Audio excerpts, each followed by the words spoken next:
গল্পের নাম শীনা বোরা হত্যাকাণ্ড। ২০১২ সাল, মুম্বাই। একটি রহস্যময় নিখোঁজ হওয়ার ঘটনা ধীরে ধীরে ভারতের সবচেয়ে চাঞ্চল্যকর হত্যাকাণ্ডে পরিণত হয়। ভিকটিম শীনা বোরা, অভিযুক্ত ইন্দ্রাণী মুখার্জি। ঘটনা শুরু। শীনা হঠাৎ করেই একদিন নিখোঁজ হয়ে যায়।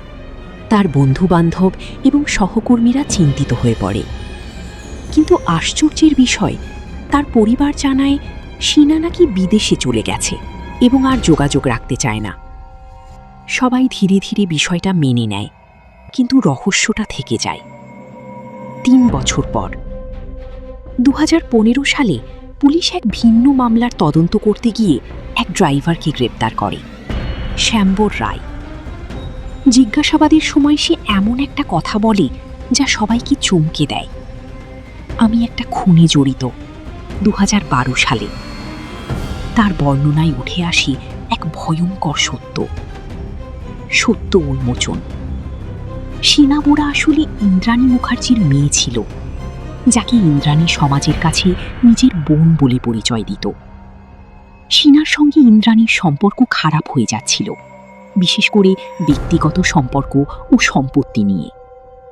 সেই রাত ২০১২ সালের এক রাতে ইন্দ্রাণী, তার প্রাক্তন স্বামী এবং ড্রাইভার ৩ জন মিলে শীনাকে গাড়িতে তোলে। তারপর তাকে অচেতন করা হয়। পরিকল্পনা অনুযায়ী তাকে হত্যা করা হয় এবং দেহটি দূরে জঙ্গলে নিয়ে গিয়ে পুড়িয়ে ফেলা হয়। কেন ধরা পড়ল? ৩ বছর সবকিছু চাপা ছিল, কিন্তু ড্রাইভার শ্যাম্বর রায় গ্রেপ্তার হওয়ার পর সব ফাঁস করে দেয়। পুলিশ তদন্ত করে সব প্রমাণ পায়: ফোন রেকর্ড, লোকেশন, গাড়ির মুভমেন্ট, সবকিছু।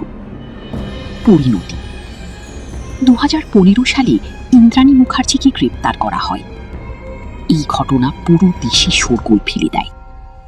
একজন মা নিজের মেয়েকে হত্যা করেছে, এই সত্যটা সবাইকে স্তম্ভিত করে দেয়। শেষ কথা, এই ঘটনা দেখায় মানুষের লোভ, সম্পর্কের জটিলতা আর ক্ষমতার লড়াই কতটা ভয়ঙ্কর রূপ নিতে পারে।